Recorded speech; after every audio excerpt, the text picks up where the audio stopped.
ఒక సమకాలీన పరిస్థితుల మధ్య ఎస్పెషల్లీ మన ఉభయ తెలుగు రాష్ట్రాలలో వార్తల్లో మనం చూస్తూ ఉన్నాం. ఈ న్యూస్ మీడియాలో, ఎలక్ట్రానిక్ మీడియాలో ఏమని అనంటే,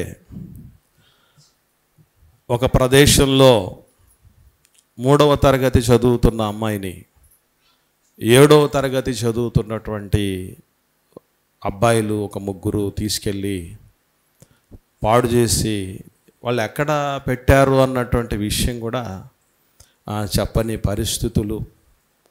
అట్లాగే నెలల బిడ్డని కూడా పాడు చేసిన పరిస్థితులు.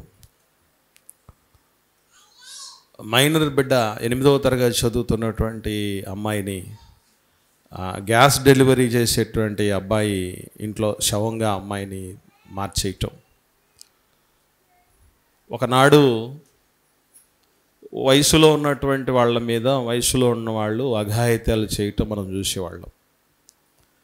ఈరోజు వయసుతో సంబంధం లేకుండా వాళ్ళు చిన్నపిల్లల, ముసలోళ్ళ, పట్టణాల్లో ఉండేవాళ్ళ, చదువుకున్నోళ్ళ, ఎలాంటి వాళ్ళ విషయం అసలు ఆలోచన చేయకుండా, విచక్షణ లేకుండా ఈరోజు సమాజంలో జరుగుతున్న పరిస్థితులు. ఇకపోతే సొంత వాళ్ళని కూడా నమ్మలేని పరిస్థితులు. ఒకే కుటుంబంలో ఉంటున్నటువంటి వాళ్ళలో కూడా కొన్ని ఉన్మాదాలు కనబడుతుంటున్నాయి. ఒకనాడు సొంత వాళ్ళ వల్ల ప్రమాదాలు ఏమి లేవు, మా వాళ్ళేలే అనేటటువంటి ధైర్యం ఉండేది. ఇప్పుడు అది కూడా కోల్పోతున్నటువంటి పరిస్థితి. ఇది ఎంతవరకు వచ్చిందంటే, సొంత తమ్ముడినో సొంత అన్ననో కూడా నమ్మి ఆడకూతుర్ని ఇంట్లో పెట్టి వెళ్ళలేని పరిస్థితి. సొంత తండ్రినో, బాబాయినో, మేనమామనో, తాతయ్యనో కూడా నమ్మలేని పరిస్థితుల్లో ఈరోజు ఆడపిల్లల జీవితాలు ఉంటున్నాయి. మీకు తెలుసో తెలీదో, చాలామంది ఆడపిల్లను పుట్టకూడదు అని అనుకోవడానికి ఏదో కట్నకానుకలు ఇచ్చి సాగనంపలేము అన్న కారణం ఒక్కటే కాదు, ఆ బిడ్డలు భవిష్యత్తులో ఎటువంటి భయానకమైన పరిస్థితులకు గురైపోతారో, ఎలా వాళ్ళ జీవితాలను ఛిద్రం చేస్తారో, ఎవరొచ్చి వాళ్ళని ఎవరు పాడు చేస్తారో, వాళ్ళని ఎవరు చంపేస్తారో, ఏ ప్రలోభాలకు ఈ బిడ్డలు గురైపోతారో అన్నటువంటి భయంతో, ఆందోళనతో ఆడబిడ్డలను వద్దనుకుంటున్నటువంటి పరిస్థితులు కూడా ఈరోజు ఈ మధ్యకాలంలో ఎక్కువ అవుతున్నాయి. ఇటువంటి పరిస్థితుల మధ్య లోకస్తులకు వాటి విషయమై స్పృహ ఉన్నా లేకున్నా దేవుని పిల్లలుగా, దేవుని సంబంధికులుగా మనము, మన కుటుంబాలు, మన పిల్లల విషయంలో స్పృహ అనేది కోల్పోతే, ఇక్కడ గుర్తుంచుకోవాల్సిన విషయం ఏంటంటే, లోకమంతా చేస్తున్న పెద్ద పొరపాటు, ఆడబిడ్డల్ని మాత్రం చాలా జాగ్రత్తగా పెంచగలుగుతున్న పరిస్థితులు చూస్తున్నాం. ఎక్కువ రాత్రి అయ్యేంత వరకు ఆడబిడ్డల్ని బయట తిరగనివ్వరు. తొందరగానే వాళ్ళని నిద్రపోయేటట్టు చూస్తారు. ఎక్కువ దూరం ఆడబిడ్డల్ని పంపరు. అలాగే చాలా చాలా కట్టుబాట్ల మధ్య వాళ్ళకి మంచిగా పనులు నేర్పిస్తారు. కొన్ని విషయాల్లో వాళ్ళు నలిగిపోవటానికి సంబంధించి, అణుచుకోవడానికి సంబంధించిన విషయాలు ఎన్నో నేర్పిస్తుంది ఈ లోకం. మగబిడ్డల విషయంలోనైతే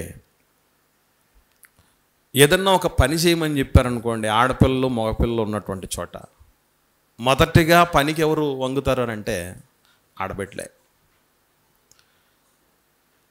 మగబిడ్డకి చిన్నప్పటి నుంచి చేస్తున్న పెద్ద పొరపాటు, లోకం చేస్తుందా, లోకంతో పాటు మనము చేస్తున్నామా అనేది ఒక్కసారి మగబిడ్డల్లో కలిగినటువంటి తల్లిదండ్రులు ఆలోచించాల్సిన విషయం. ఏం చేస్తున్నారు అని అంటే, ఒక్క పని నేర్పించం. మగబిడ్డకి ఒక్క పని కూడా నేర్పించని పరిస్థితుల్లో ఉండేవాళ్ళు చాలామంది. దీనికి తోడు వాళ్ళు తొందరగా చెడిపోవటానికి కావలసిన లైసెన్సులన్నీ ఇచ్చేస్తారు. మగబిడ్డకి సులభంగా డబ్బులు ఇచ్చినంతగా ఆడబిడ్డకి ఇవ్వరు. మగబిడ్డకి సులభంగా సెల్ ఫోన్ ఇచ్చినట్టుగా ఆడబిడ్డకి ఇవ్వరు. మగబిడ్డ ఏ టైంకి వాడు తిరిగి వచ్చినా కూడా మనం పెద్దగా పట్టించుకోం, వాడిని పెద్దగా అడగం. దానికి తోడుగా లోకంలో సామెతలు ఎట్లు దాపురించాయంటే, మగవాడు తిరగకుండా ఉంటే చెడిపోతాడట, ఆడబిడ్డ తిరిగితే చెడిపోతాడట. మగవాడు తిరగక చెడితే ఆడది తిరిగి చెడుతుంది అన్న సామెతలు కూడా లోకంలోకి వచ్చేసాయి. ఇది లోకంలో ఉన్న వాళ్ళకైనా దేవుని పిల్లలకు కూడా అనేటటువంటిది ఈరోజు మనం చాలా జాగ్రత్తగా ఆలోచన చేయాలి. దేవుని పిల్లలు మనం ఎక్కడ ఉన్నాం అంటే, ఒకనాడు ఒక సంఘానికి దేవుడు రాస్తూ చెప్పిన మాటను గమనిస్తే, ప్రకటన గ్రంథం 2వ అధ్యాయం, ప్రకటన గ్రంథం 2వ అధ్యాయము 12-13 వచనాలు చూద్దాం. పెర్గములో ఉన్న సంఘము దూతకు ఇలాగు రాయము, వాడి అయిన 2 అంచులు గల ఖడ్గము గలవాడు చెప్పు సంగతులేవనగా, సాతాను సింహాసనమున్న స్థలములో నీవు కాపురమున్నావని నేనెరుగుదును. ఈ మాటను మనం గమనిస్తే ఈరోజు మన పాఠం అదే. సాతాను సింహాసనమున్న చోట దేవుని పిల్లలు ఎలా జీవించాలి.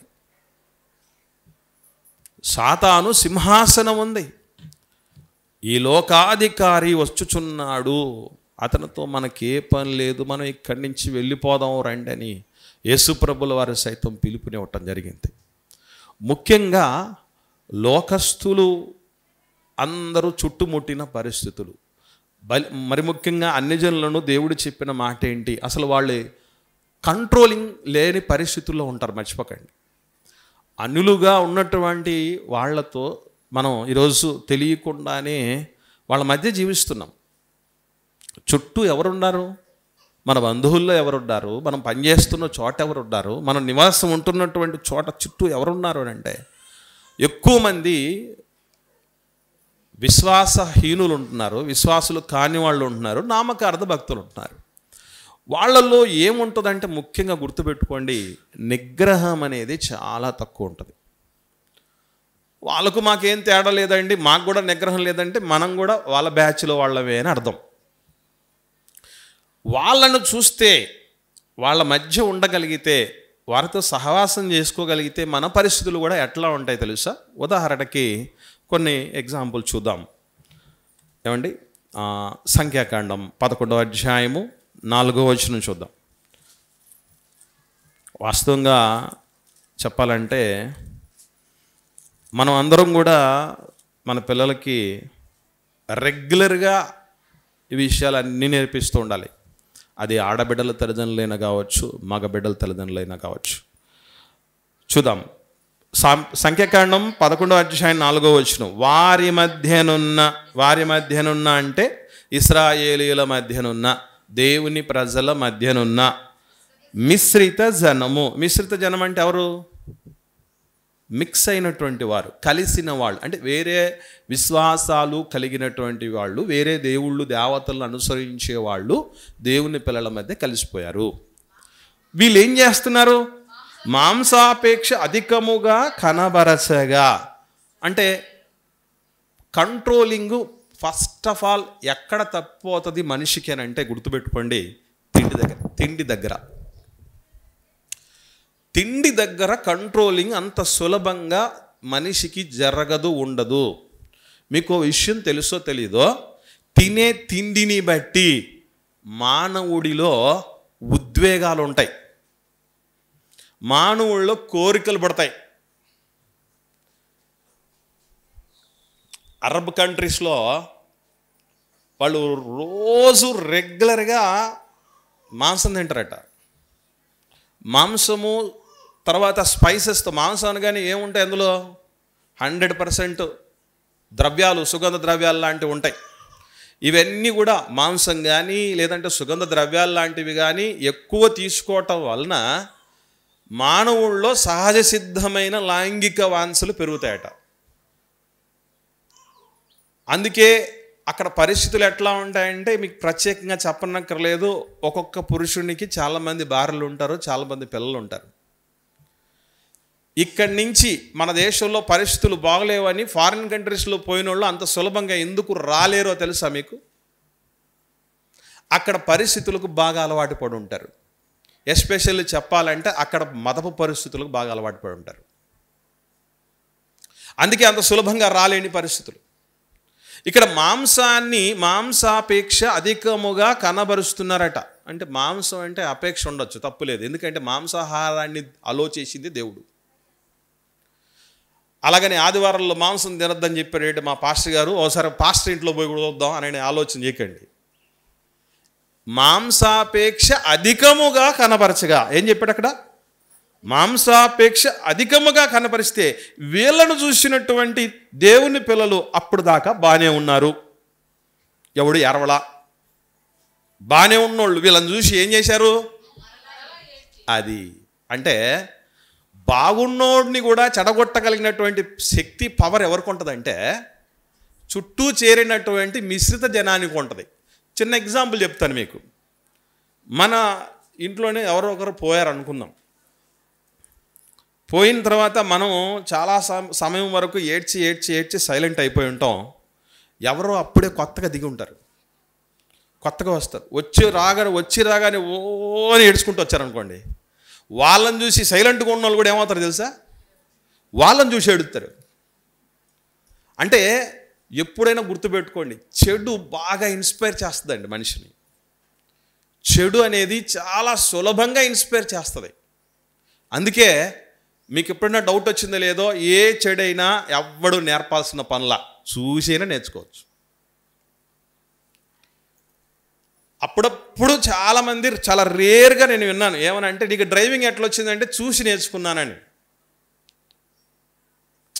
డ్రైవింగ్ నీకు ఎట్లా వచ్చిందంటే చూసి చాలా రేర్ క్యాండిడేట్స్ వాళ్ళు. పరిస్థితులు అవన్నీ అందరూ చూసి నేర్చుకోలేరు. మాలాంటి వాళ్ళకైతే చాలా కష్టం, చేసినా కష్టం అవుతుంది కొంతమందికి.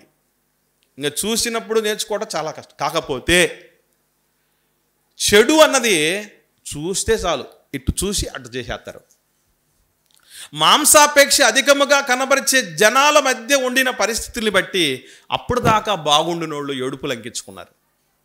అందుకే దేవుడు ఏం చెప్తాడంటే, ఎప్పుడు చూసినా మీరు మూర్ఖులకు ఈ తరము వారి నుండి వేరై రక్షణ కావాలంటే వాళ్ళ మధ్య ఉన్నా వాళ్ళ క్రియలను చేయకపోవటం, అది వేరవటం. అంటే వేరైపోవటం అంటే వీళ్ళకి అందరికి దూరంగా పోవాలంటే ఎక్కడ చూసినా ఉంటారు ఎటోళ్ళు. మీరు అడవిలోకి పోండి, అరణ్యంలోకి పోండి, అన్యులు ఖచ్చితంగా ఉంటారు, నామకార్థులు ఖచ్చితంగా ఉంటారు. ఎక్కడికో పోవాల్సిన పని, మన ఇంట్లోనే కూడా ఉంటారు. ఎక్కడో ప్రత్యేకంగా ఎతకాల్సిన పనే లేదు, మన మధ్యే ఉంటారు, మన ఇళ్ళలోనే ఉంటారు. దాని అర్థం ఏంటి అంటే వాళ్ళ క్రియల చొప్పున నువ్వు బతకొద్దు అని.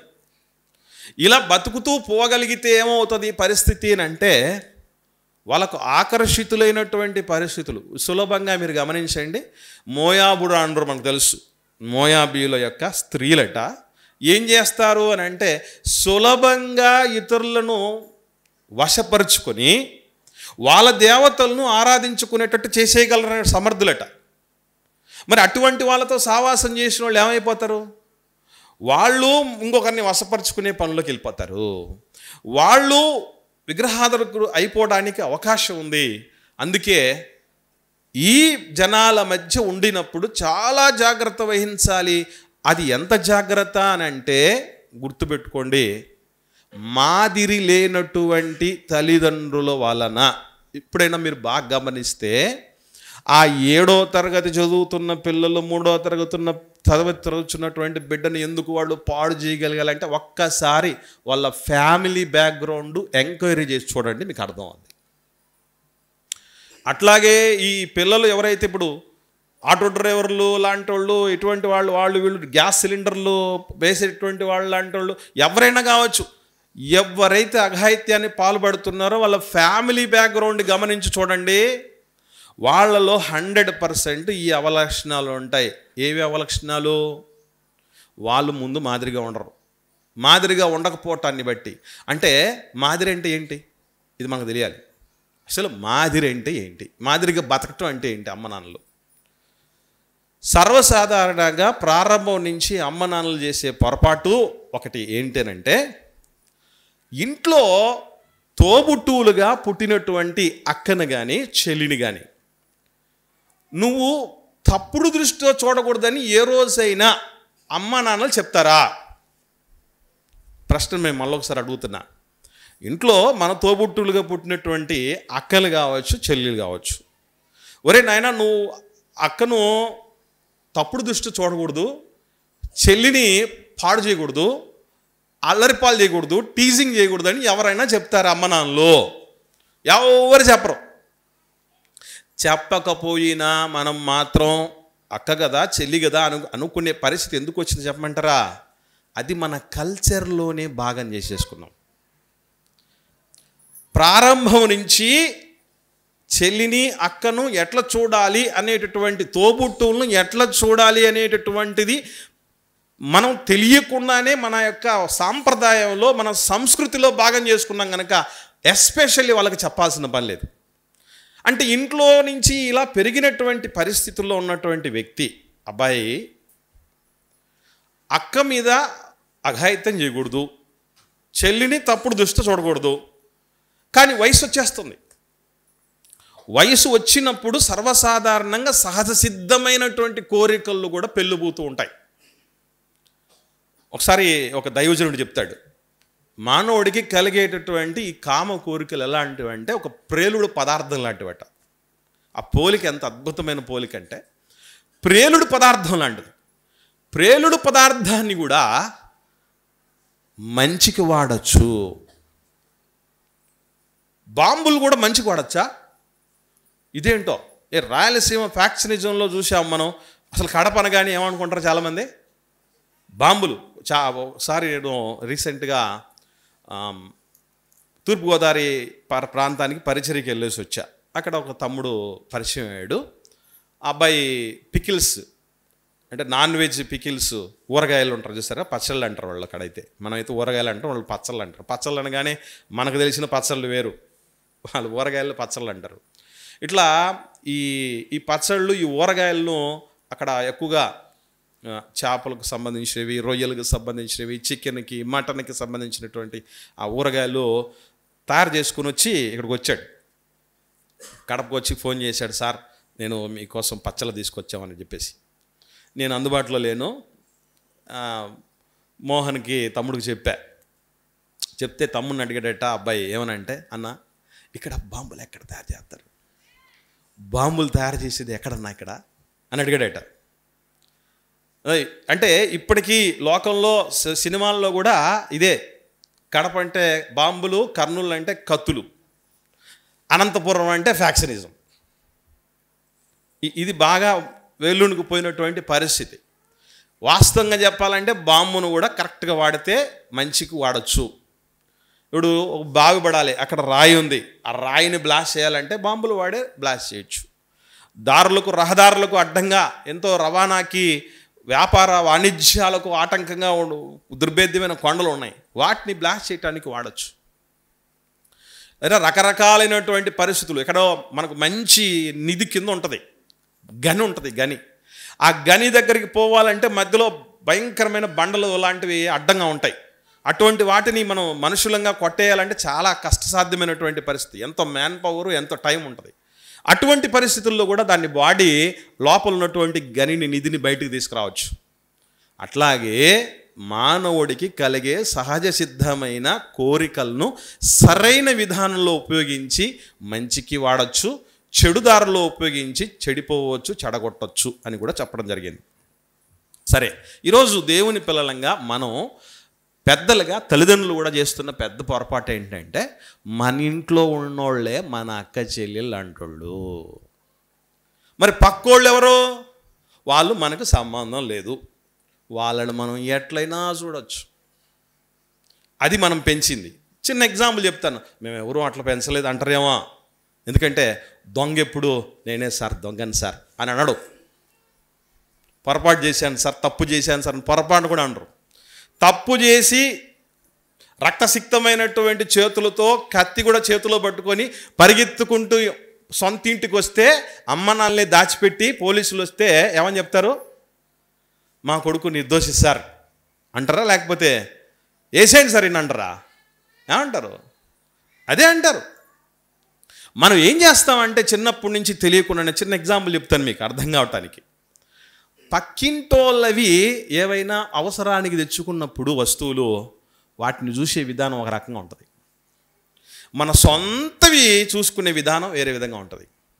ఇప్పుడు రెంటెడ్ హౌస్లో ఉన్నాం అనుకోండి, నీ ఇష్టం, మేకులు కొడతావో, లేకపోతే కట్టెలు పొయ్యి వాడతావో, లేకపోతే ఉమ్మేస్తావో, గీసేస్తావో, రాసేస్తావో. అదే కష్టపడి లక్షలకు లక్షలు పెట్టి లోన్ తీసుకొని నెల నెల డబ్బులు కడుతూ సంతిలు కొనుక్కున్నాం అనుకోండి, దాన్ని ఎట్లా చూస్తావు? వేరే వాళ్ళ బైక్ తీసుకున్నాం అనుకోండి, నీ ఇష్టం, స్పీడ్ బ్రేకర్లు రాని, అవి రాని, ఇవి రాని, గుంటలు రాని, మెట్టలు రాని, ఇష్టం వచ్చినట్టు వాడేస్తాం. ఒకవేళ రోజు మన బండి అయితే ఇట్లా వాడవు కదా డాడీ అని అడిగితే, ఇది మంది కాదురా అని చెప్తాడు ఆ బోడి. మనది కాదు కాబట్టి ఏం చేయొచ్చు? ఇష్టం వచ్చినట్టు వాడచ్చు. అంటే మనది కాని వాళ్ళను మనం ఎట్లయినా చూడొచ్చు అన్నమాట. అంటే ఇది ప్రాక్టికల్గా ఎవరు నేర్పిస్తున్నారు? మనమే నేర్పిస్తున్నాం.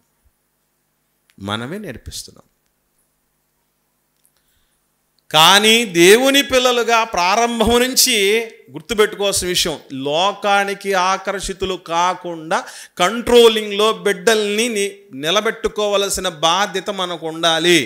ఇందులో 2 జాగ్రత్తలు చాలా ప్రాముఖ్యంగా వహించాలి. మొట్టమొదటి జాగ్రత్త ఏంటంటే, మనలో మాదిరి ఉండాలి. ముందు ఇతరులని, మనది కాని దాన్ని మన దానికంటే జాగ్రత్తగా చూసుకోగలిగినటువంటి మనస్తత్వం మనలో ఉండగలగాలి.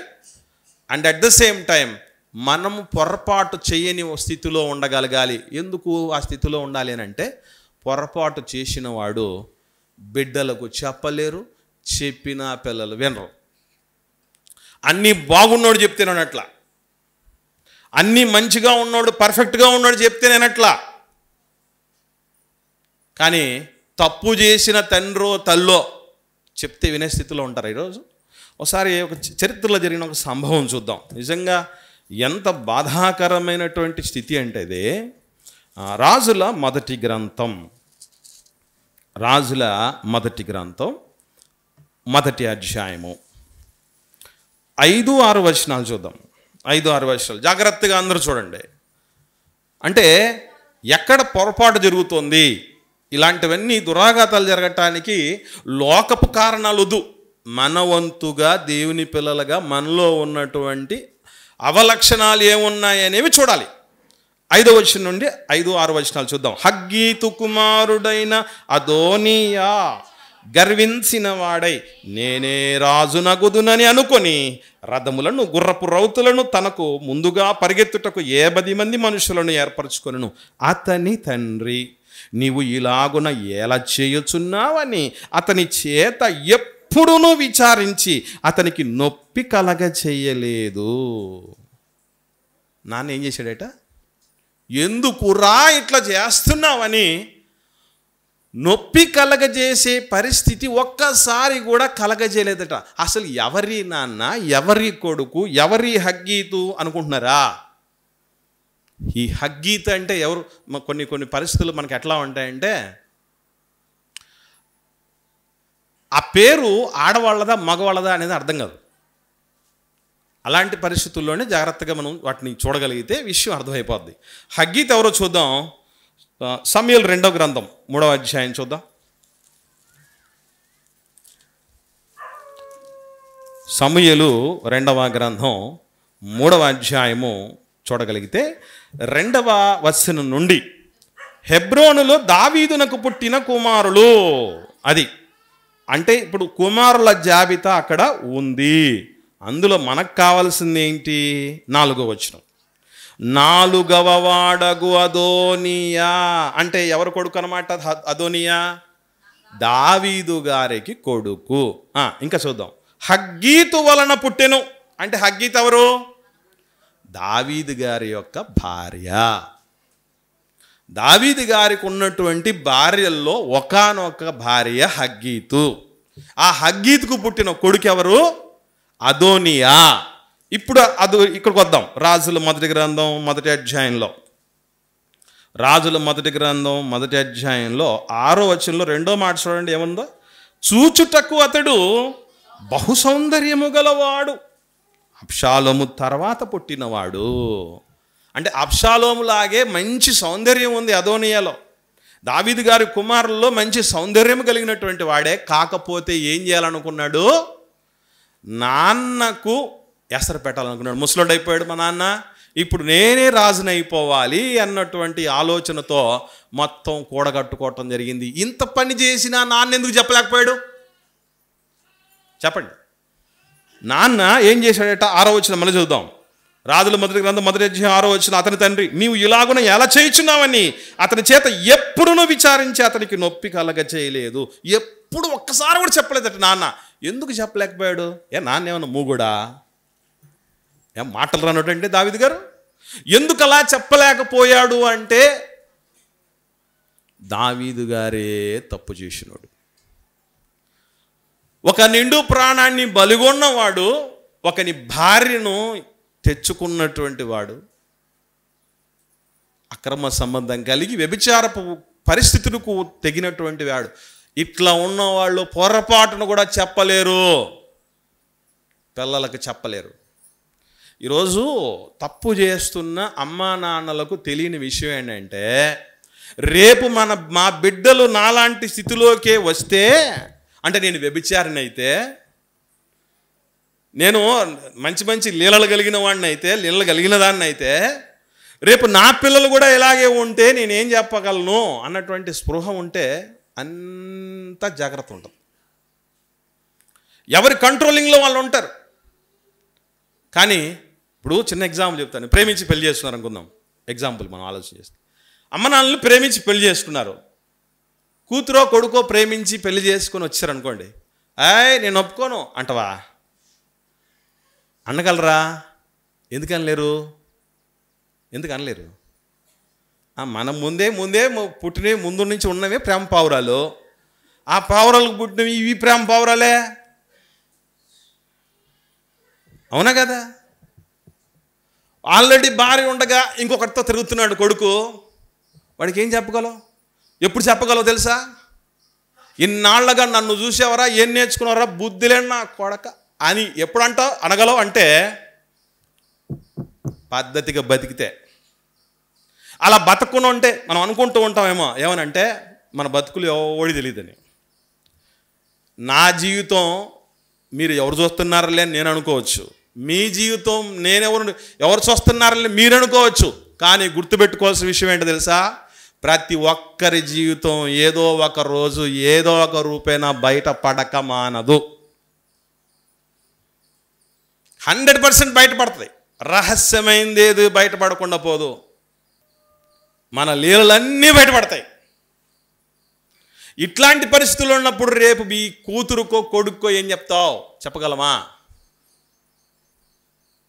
చెడు తిరుగుళ్ళు తిరిగి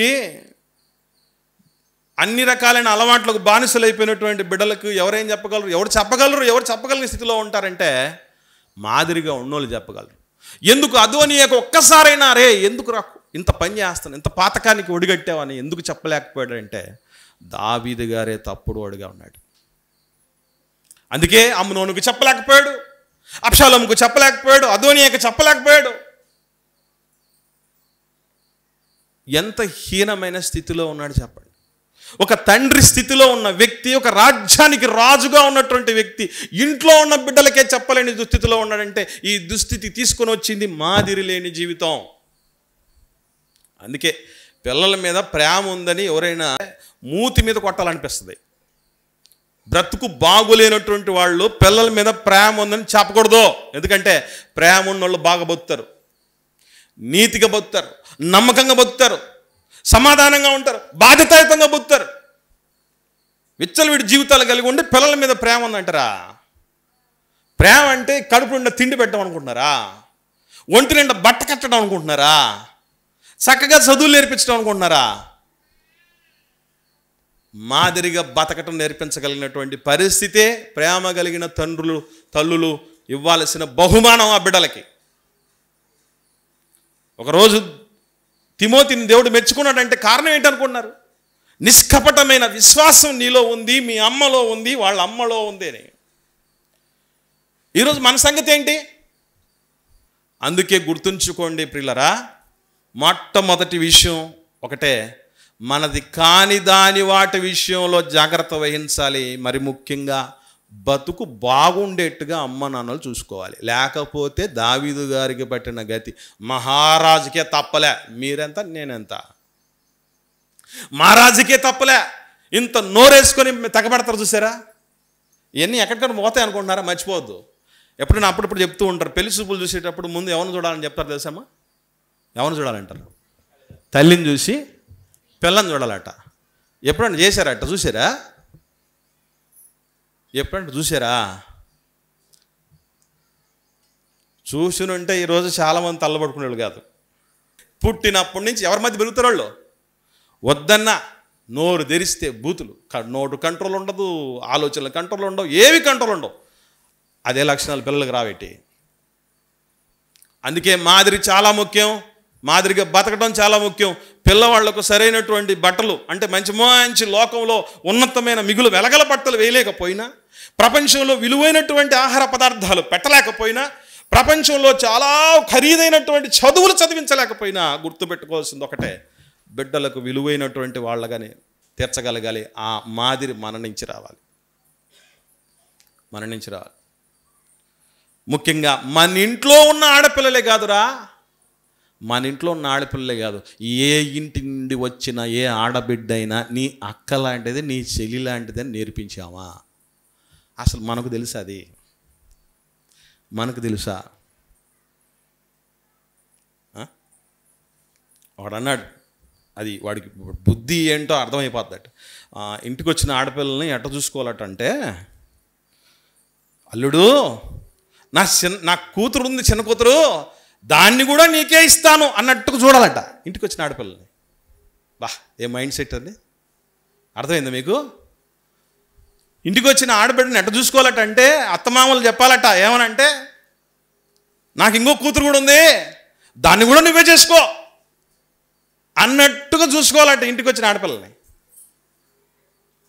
ఇదంతా ఏంటనుకుంటున్నారు? ఎత్తుగడ లోపల ఉన్నటువంటి మనసు బయటపడ్డాం అనమాట. అసలు మన ఇంటికి వచ్చిన ఆడకూతురుకు తోబుట్టువులు ఉంటే వాళ్ళని ఎట్లా చూడాలని ఆలోచన చేస్తారు చెప్పండి? ఎవరో వద్దు, మళ్ళీ ఎక్కడో వరకు వద్దు. మన ఇంటికి వచ్చిన ఆడకూతురికి తోబుట్టువులు ఉంటే పెద్దదైతే తల్లి లాంటిదని, అంటే మా భార్య కంటే పెద్దదైతే తల్లి లాంటిదని, భార్య కంటే చిన్నదైతే బిడ్డ లాంటిదని చూసే పరిస్థితులు ఎంతమందికి ఉంటాయి? ఎంతమందికి ఉంటాయి? ఉండవలాంటివి. అందుకే గుర్తుంచుకోండి ప్రియులరా, ఒక్కసారి దేవుడు చెప్పినటువంటి అద్భుతమైన మాట. ఈరోజు మనం పెరిగే విధానం, పెంచే విధానం ఎలా ఉండాలనేది చూడగలిగితే, తిమోతి గారికి రాసిన మొదటి పత్రిక 5వ అధ్యాయం, అపోస్తలుడైన పౌలు గారు తిమోతి గారికి రాసిన మొదటి పత్రిక 5వ అధ్యాయము 2వ వచనం చూద్దాం. 2వ వచనం, అన్నదమ్ములని యవ్వనులను గమనించండి. ఈరోజు ఇది ఆడబిడ్డకు కూడా వర్తిస్తుంది. ఎంత అద్భుతమైన విషయం అంటే, మన అన్న విషయంలో, మన తమ్ముడి విషయంలో మనము స్టెప్ తీసుకోం కదా, పొరపాటు చేయటానికి, వాడితో లైంగికంగా మోవడానికి, శారీరకంగా కలవడానికి, తప్పు చేయటానికి, తప్పుడు విధానంలో ఆలోచన చేయడానికి మన తోబుట్టుల విషయంలో మనం ఆలోచన చేయం కదా.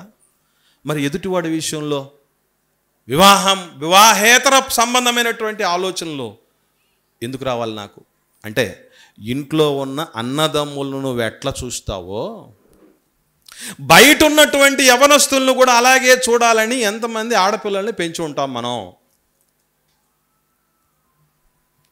ఈరోజు మీరు చూడగలిగితే ఆడపిల్లలు కూడా ఎంత చెడిపోతున్నారంటే, ఇక మగపిల్లల తల్లిదండ్రులే కాదు, ఆడపిల్లల తల్లిదండ్రులు కూడా అస్సలు దేవుడు నువ్వు పడుకునేటప్పుడు, నిద్ర లేచేటప్పుడు, నడిచేటప్పుడు, కూర్చునేటప్పుడు నా ఆజ్ఞల గురించి చెప్పానంటే ఈ పడుకోవటం, లేవటం, నడవటం, కూర్చోవటం సంవత్సరానికి ఒకసారి చేస్తాం మనం. సంవత్సరానికి ఒకసారి చేస్తామా? 6 నెలలకు ఒకసారి చేస్తామా? ఎప్పుడెప్పుడు చేస్తాం? రోజు చేస్తాం. రోజు చేస్తామంటే రోజు చెప్పు అని అర్థం. ఎంతమంది ఆ పని చేస్తున్నారు? ఎంతమంది ఆ పని చేస్తున్నారు? ఎంటర్టైన్మెంట్ కోసం ఫ్యామిలీ అంతా ఉవ్వుళ్ళూరుతుంది తప్ప ఇంట్లో కుటుంబ ప్రార్థనలు ఎంతమంది చేసుకుంటున్నాం? ఎవరు చెప్తారు ఇవే? మనమే చెప్పకపోతే మన పిల్లలకి ఎవరు చెప్తారండి? ఎవరికేం పట్టింది చెప్పండి? ఎవరికేం పట్టింది? మనకే పట్టనప్పుడు ఎవరికేం పట్టడానికి అవకాశం ఉంటుంది చెప్పండి? ఇదిగో నాయనా, ఇదిగో నీ ఇంట్లో ఉన్న మగపిల్లలు ఆడపిల్లలు ఎట్లా చూస్తావో, బయట ఉన్న ఆడబిడ్డలు మగపిల్లలను అట్లాగే చూడు, ఇంట్లో ఉన్నటువంటి ఆడబిడ్డలను ఎట్లా చూస్తావో అక్కడ ఉన్నటువంటి వాళ్ళను అలాగే చూడు అని ఎంతమంది చెప్తాం? ఎంతమంది నేర్పిస్తాం? అందుకే చెప్తున్నాడు, యవ్వనులను అన్నదమ్ములను చూడు, తల్లులని వృద్ధ స్త్రీలను చూడు. అంటే ఈరోజు అమ్మ మీదకి ఎవడు తగబడ్డు కదా, ఎవడు పొరపాటు కూడా తప్పు చేయడానికి ఆలోచన చేయడు కదా. ఒక వృద్ధ స్త్రీని అని కూడా చూడకుండా పాడు చేస్తున్న వాళ్ళు ఉన్నారు. కారణం ఏంటంటే చాలామంది చెప్తూ ఉంటారు, ఇట్లా అఘాయిత్యాలు ఎక్కువ అయిపోవటానికి ఆడపిల్లల వస్త్రదానాలే కారణం అని. నిజంగా అదొక్కదాన్ని మనం తప్పుపడడానికి లేదు. ఈరోజు చిన్న బిడ్డకి ఏం వస్త్రదానం గురించి చెప్తాం? ఒక వృద్ధురాలకి ఏ వస్త్రదానం కారణం చూపిస్తాం మనం? బుద్ధి జడ్డం ఒకటి చెప్తే అది కరెక్టు. మనసు అదుపు తప్పటం, భయము, దైవభీతి లేకపోవటం. ఒకరోజు తప్పు చేస్తే అబద్ధాలు ఆడితే దేవుడు 4 కోసేస్తారా అని చెప్పేవాళ్ళు. ఈరోజు ఎవడు చెప్తున్నాడు అట్లాగా? ఎవరు నేర్పిస్తున్నారు అట్లాగా? ఎందుకని చెప్పలేకపోతున్నాం అంటే ముందు మనం మాంతే కదా అబద్ధాలు.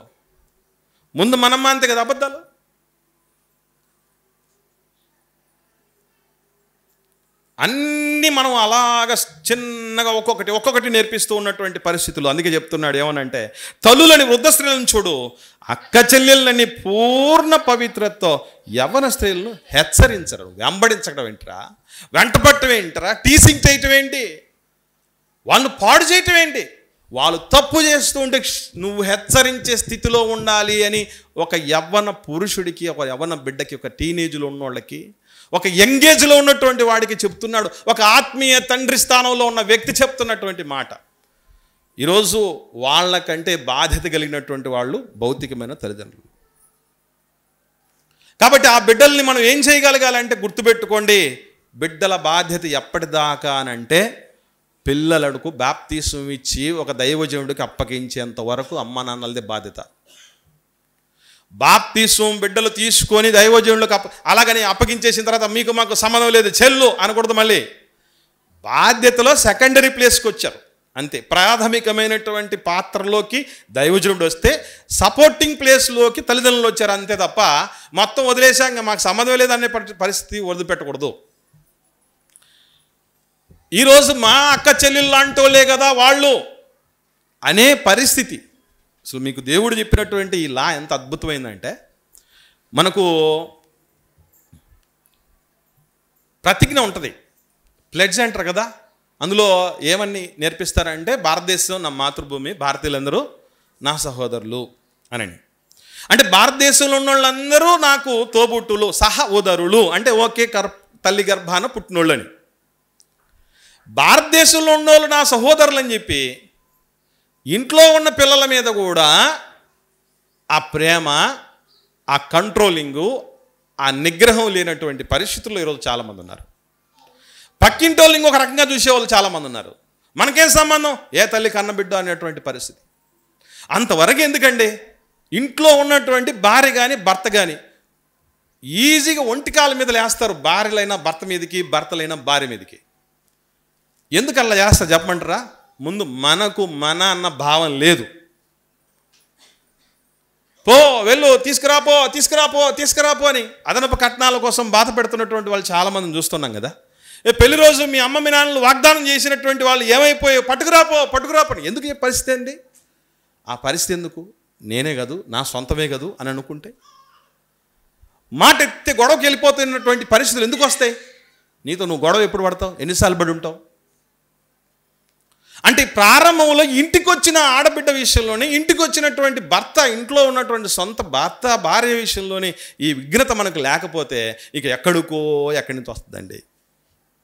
ఎక్కడి నుంచి వస్తుంది? ఆలోచించండి. కనుక భారతదేశం నా మాతృభూమి అని నేర్పించడమే కాదు, అది దానికంటే గ్లోబల్గా లోకంలో ఎక్కడ ఆడబిడ్డ కనబడుతుందో అక్కడ నా తోబుట్టు లాంటిది అని భావించమన్నాడు. అలా భావిస్తే ఎక్కడ ఇలాంటి అఘాయిత్యాలు జరుగుతాయి? అందుకే గుర్తుపెట్టుకోండి, ఇక్కడ ప్రాముఖ్యంగా వయసులోకి వస్తున్న ఆడబిడ్డల విషయం కానీ మగబిడ్డల విషయం కానీ అమ్మ నాన్నలుగా దేవుని పిల్లలుగా మనం గుర్తుంచుకోవాల్సింది ఒకటే, 100% వాళ్ళ మీద నిఘా ఉండాలి. బిడ్డల మీద నిఘా ఉండాలి. నిఘాతో పాటు ఏముండాలంటే వాళ్ళతో దగ్గరి సంబంధాన్ని కలిగి ఉండాలి. అంటే దగ్గర సంబంధానికి నిఘాకి ఎందుకు ఈ మాట చెప్తున్నానంటే, రెండు కలగలిపి నిఘా పెడుతున్నారు అని మన పిల్లలకు మనకు తెలిస్తే, మనం నిఘా పెడుతున్నాం మన పిల్లలకు తెలిస్తే దగ్గరగా ఉండడానికి ప్రయత్నం చేయరు. నా మీద అనుమాన పడుతున్నారు, వీళ్ళు నా మీద నమ్మకం లేకుండా ఉన్నారు, కాబట్టి వీళ్ళకి దూరంగా ఉండాలి, వీళ్ళు మాకు ప్రమాదకరమైనటువంటి వాళ్ళని విషయంలో దగ్గరి సంబంధాలు పోతాయి. అందుకే నిఘా పెట్టాలి. అది నిఘా కాదు, ప్రేమ, బాధ్యత అన్నటువంటి విషయం అర్థమయ్యే విధంగా మనం నిఘా పెడుతున్నాం అన్నటువంటి ఆలోచన రానటువంటి రీతిలో ఉండాలి. ఈరోజు మీరు చూడండి, పిల్లలకు సెల్ ఫోన్లు ఇస్తున్నాం. అమ్మ నాన్నలు పిల్లలకు వయసులో ఉన్నటువంటి ఆడబిడ్డలకి మగబిడ్డలకి సెల్ ఫోన్లు ఇస్తున్నాం. రోజు ఎవరన్నా చెక్ చేస్తారా? వాళ్ళు ఎవరితో చాటింగ్ చేస్తున్నారు, వాళ్ళు ఏ వీడియోలు చూస్తున్నారు, ఏమన్నా చూస్తున్నారా, చెక్ చేస్తున్నారా? చెక్ చేయం. ఎందుకంటే మనం బిజీ. పైపెచ్చు ఏమన్నా ఎందుకు మరి చూడలేకపోతున్నారంటే, వాళ్ళ కోసమే మేము కష్టపడుతున్నాం, వాళ్ళ కోసమే సంపాదిస్తున్నాం అని అంటారు. కానీ వాళ్ళు బతుకులే బాగలేనప్పుడు నువ్వు సంపాదించింది ఏమవుతుంది? నాన్న సంపాదించి పెట్టేశాడు బాగా ఆస్తి. చిన్న కొడుకు వచ్చాడు, ఆస్తి బాగా నాకు ఇచ్చేసే అన్నాడు, తీసుకుపోయాడు. ఏం చేశాడు? వాడు చెడినవాడు కాబట్టి ఆస్తిని కూడా కాపాడుకోలేకపోయాడు. ఈ మధ్యకాలంలో అంబానీ గారి ఆస్తుల గురించి చెప్పడం మొదలుపెట్టారు. ఉన్నటువంటి ఆస్తిట ఒక క్షణం ఒక్క పైసా కూడా ఇంకా మళ్ళీ సంపాదించకుండా ఖర్చు చేయడం మొదలు పెడితే 950 సంవత్సరాలు బతకచ్చట. ఆ ఉన్నదాంతో 950 సంవత్సరాలు బతకచ్చట ఒక కుటుంబం. ఎందుకంటే వాళ్ళు తెలివితేటలతో సంపాదించుకున్నటువంటి పరిస్థితి. ఎన్నో రకాల కష్ట నష్టాలకు వచ్చేసారు, బాగానే ఉంది. ఇక్కడ గుర్తుంచుకోవాల్సిన విషయం ఏంటంటే, బిడ్డలకు ఈ లోక సంబంధులే ఇంత యుక్తిగా ఉంటే, తింటూ కూర్చుంటే కొండలైన కరిగిపోతాయంటారు కదా, వాళ్ళ కొండ కరవడానికి 950 సంవత్సరాలు పడుతుందట.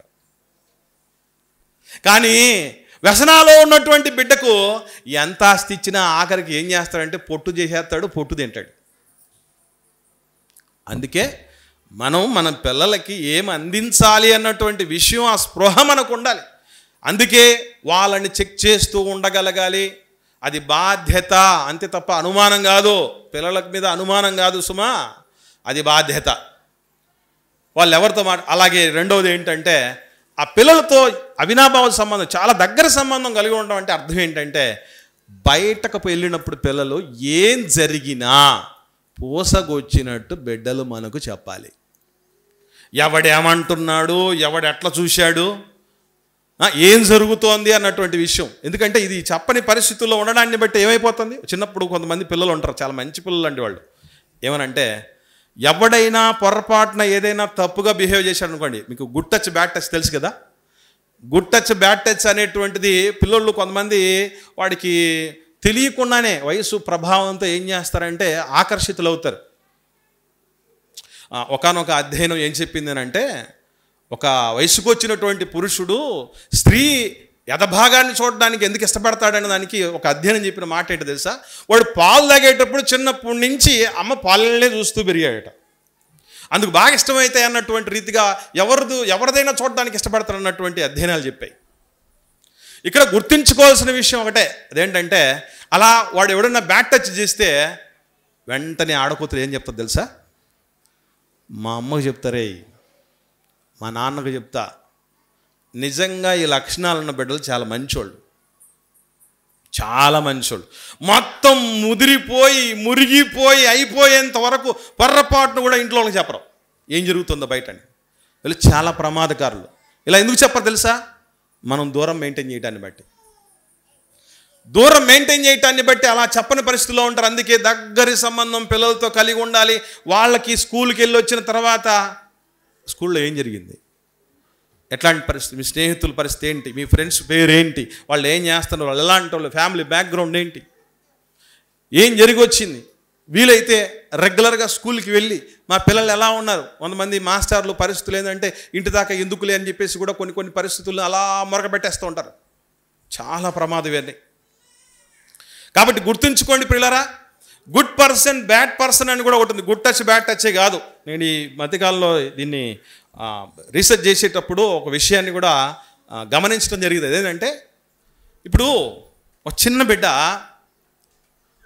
బిడ్డ మనకి అంటే వయసులో ఉన్నటువంటి ఒక ఆడబిడ్డకి పెదవుల మీద వచ్చి ముద్దు పెట్టాడు అనుకుంది. చిన్న బిడ్డ మగడే పెదవుల మీద ముద్దు పెట్టాడు అనుకోండి, వయసులో ఉన్నటువంటి ఆవిడకి ఏమన్నా తప్పుగా ఆలోచన చేస్తుంది ఆ స్త్రీ? చేయదు. ఇదే ఇంకొక వయసు నోడు పెడితే అది తప్పు. అంటే గుడ్ పర్సన్ బ్యాడ్ పర్సన్ అంటే వాడు చిన్నోడు, వాడు ఎందుకు పెడుతున్నాడు, వాడు ఎందుకు అలా చేస్తున్నాడు అనేది వాడికి తెలియదు. వాడు స్వచ్ఛమైనటువంటి మనసుతో ఉన్నాడు. కానీ వయసుకు వచ్చినోడు చేస్తున్నాడంటే వాడు తప్పుడు అభిప్రాయంతో ఉన్నాడు అని చెప్పేసి, అందుకే గుడ్ పర్సన్ బ్యాడ్ పర్సన్ అనేది గుర్తుపెట్టుకోవాలి. వయసులోకి వస్తున్నప్పుడు అన్నీ తెలిసొస్తాయి. తెలిసి వచ్చినప్పుడు చాలా జాగ్రత్త వహించగలగాలి అని. ఇంకో మాట చెప్పమంటే ఆలోచన చేయగలిగితే ఆడబిడ్డకి తన మానం గురించి ఎంత అద్భుతమైన విషయం చెప్పాడంటే దేవుడు, చాలామంది లోకంలో చెప్పారేమో అనుకున్నాను నేను. లోకంలో ఏమని చెప్తారంటే ఆడబిడ్డ మానం ఎలాంటిదంట, ప్రాణం లాంటిదే అంటారు. విన్నారా? ఆడబిడ్డ మానం ప్రాణం లాంటిది అని చెప్తారు. వీళ్ళు చెప్పటం ఏంటి? దేవుడు ఎప్పుడో అద్భుతమైనటువంటి విషయం ఒకటి చెప్పాడు. ఆ మాట చూసుకొని మనం ముగించుకుందాం ప్రియులరా. ఇది ఒక రోజు 2 రోజులతో నేర్చుకోవాల్సినటువంటి విషయాలు కానే కాదు. చాలా జాగ్రత్తగా ఉండాలి. ద్వితీయోపదేశకాండం 22వ అధ్యాయము, ద్వితీయోపదేశకాండం 22వ అధ్యాయంలో ఇక్కడ 23వ వచనము నుండి ఉంటుంది. 26వ వచనం మనకు కావాల్సింది. ఆ చిన్నదాన్ని ఏమీ చేయకూడదు అంటే, ఒకడు 25వ వచనంలో ప్రదానం చేయబడిన చిన్నదాన్ని పొలములో కలుసుకున్నప్పుడు ఆ మనుషుడు ఆమెను బలిమిని బట్టి, అంటే పాడు చేయటం అని అర్థం, ఆమెతో శయనించినట్లా ఆమెతో శయనించిన మనుషుడు మాత్రమే చావాలి. ఆ చిన్నదాన్ని ఏమీ చేయకూడదు. ఆ చిన్నదాని యందు మరణపాత్రమైన పాపమేమీ లేదు. ఒకడు తన పొరుగువాని మీదికి లేచి ప్రాణహాని చేసినట్టే ఇది జరిగినది. ఒక బిడ్డకు మానం తీయటం అంటే ప్రాణహాని చేసినట్టు కిందే లెక్క అని దేవుడు ఏ రోజు చెప్పాడు. అందుకే వయసుకు వస్తున్న ఆడబిడ్డకు, అమ్మా నీ మానం జాగ్రత్త, ఎవడికి పెడితే వాడికి దారాదత్తం చెయ్యకూడదు, నువ్వు ప్రాణం పోగొట్టుకున్నట్టే అని బిడ్డకి నేర్పించాలి. వయసులో ఉన్నటువంటి బిడ్డకి ఎవడెవడో మాయమాటలు నేర్పిస్తూ చెప్తూ ఉంటాడు, ప్రేమిస్తున్నట్టు నటిస్తూ ఉంటాడు. దో నీ మానాన్ని కోరే, నీ దేహాన్ని కోరే, నీ సుఖాన్ని కోరే, జాగ్రత్త, నీకంటూ ఒక టైం వస్తుంది. బిడ్డకు చెప్పాలి. మగబిడ్డ బాలుడు నలవవలసిన త్రోవానికి నేర్పించి అన్నాడు. ఎందుకన్నాడంటే చాలామంది అంటూ ఉంటారు, బాలుడు గురించి చెప్పాడేంటి, బాలిక గురించి చెప్పలేదని. బాలికి వద్దన్నా చెప్తారు, బాలుడికి చెప్పమన్నా చెప్పరని. బాలుడికి అంత సులభంగా చెప్పరు, వాడికే నేర్పించాలి. వాడికి చిన్నప్పటి నుంచి పని నేర్పించాలి, బాధ్యత నేర్పించాలి. ఒరే రేపు భవిష్యత్తులో యజమానుడి కాబోతావు, రోల్ మోడల్గా ఉండబోతావు, దేవుడి సేవను కాడిమోయటానికి రాబోతావు, నువ్వు బాధ్యత కలిగినటువంటి స్థితిలో ఉండబోతావు, జాగ్రత్త బిడ్డ అని చెప్పగలగాలి. ఇవి రెండూ నేర్పించగలగాలి, ఇటు మగబిడ్డకి ఇటు ఆడబిడ్డకి. కాబట్టి ప్రియులరా, దయచేసి గుర్తుంచుకోండి, సాతాను సింహాసనం ఉన్న చోటిది. తల్లిదండ్రులు అలర్ట్గా ఉండాలి. ఒక మహాతల్లి గురించి బైబిల్లో చెప్పబడిన మాట ఏంటి తెలుసా అండి? ఒకసారి ఈ మాట కూడా చూసి ముగించుకుందాం. 31వ అధ్యాయం సామెతల గ్రంథం. ఇటువంటి తల్లులు, ఇటువంటి తండ్రులు ప్రతి కుటుంబంలో ఉండగలగాలి. 31వ అధ్యాయం సామెతల గ్రంథం 27వ వచనం. సామెతల గ్రంథం 31వ అధ్యాయం 27వ వచనం. ఆమె తన ఇంటి వారి నడతలను బాగుగా కనిపెట్టును. ఇంటి వారి నడతల్ని అంటే భర్త నడత కావచ్చు, బిడ్డల నడత కావచ్చు, బాగుగా కనిపెట్టాలట. అదే నేను చెప్పటం, నిఘా. నిఘా పెట్టండి. పిల్లలలో ఆలోచనలో మార్పులు వస్తాయి, మాటల్లో మార్పులు వస్తాయి. అంటే ఎవడి మాయలోనో పడినటువంటి ఆడబిడ్డను కనుక్కోవచ్చు, ఎవరినో ప్రేమిస్తున్న మగబిడ్డను కనుక్కోవచ్చు. నడత చూస్తే రే ఏదో తేడా ఉందిరా రే అని అప్పుడే మొదలు పెట్టగలిగితే అది మొలకలోనే ఏమైపోద్దంటే తుంచివేయబడుతుంది. అదే బాగుగా నడతలను కనిపెట్టగలగాలట. ఎందుకంటే అది యెహోవా యందు భయభక్తులు కలిగిన స్త్రీ చేసే పని. ఈరోజు ఒక సహోదరి, ఓ తల్లి, ఓ తండ్రి గుర్తుపెట్టుకోండి, కనిపెట్టండి బిడ్డల్ని. స్కూల్ నుంచి వచ్చిన తర్వాత, కాలేజీ నుంచి వచ్చిన తర్వాత, కాలేజీకి వెళ్ళేటప్పుడు అక్కడ ఉన్నటువంటి పరిస్థితులు, ఈరోజు ఏ చిన్న సమస్య, చిన్న అవకాశం దొరికిన పిల్లలు పెళ్ళిబుకిపోతున్నారు, పెచ్చిమీరిపోతున్నారు. జాగ్రత్త వహించాలి. అది వాళ్ళ తప్పు కాదు, వాళ్ళ వయసు ప్రభావం అది. వీటన్నిటినీ జాగ్రత్త వహించకపోతే ఎవరికో జరిగింది మాకెందుకో, ఎక్కడో జరిగింది మాకెందుకు అని అంటే ఈరోజు వాళ్ళు రేపు మనం. ముఖ్యంగా అతిగారాభం పిల్లలకి చేయకండి. మా పిల్లలు ఎప్పుడు పొరపాటు చేయకండి అనుకోకండి. వాళ్ళు హిందువుల, ముస్లింల, క్రిస్టియన్ల అని కాదు, లోకస్తుల, నామకార్థుల, నమ్మకమైన వాళ్ళని కాదు. దేహంలో ఉన్నారు, వయసులో ఉన్నారు. ఇది చాలు చెడిపోవడానికి. అందుకే అతి ప్రేమ, అతి గారాబాన్ని తక్కువ పెట్టి చాలా జాగ్రత్తగా బిడ్డలను పెంచడానికి మాదిరి కలిగి ఉండి, మనము ఎదుటివారి మనది కాని దాని దగ్గర దేనిని నువ్వు ఆశించకూడదన్న దేవుడు మాటని నిత్యము నేర్పిస్తూ, ఆచరింపచేస్తూ ఉండగలిగితేనే రేపు మనకు, మన పిల్లలకి, మన కుటుంబాలకి క్షేమం అవుతుంది, భద్రత అవుద్ది. లేని పక్షాన మన విచ్చలవిడితనం రేపు మన బిడ్డల చిత్రమైనటువంటి జీవితాల ద్వారా బయటపడిపోతాయి. కాబట్టి జాగ్రత్త వహించండి. ప్రార్థన చేద్దాం.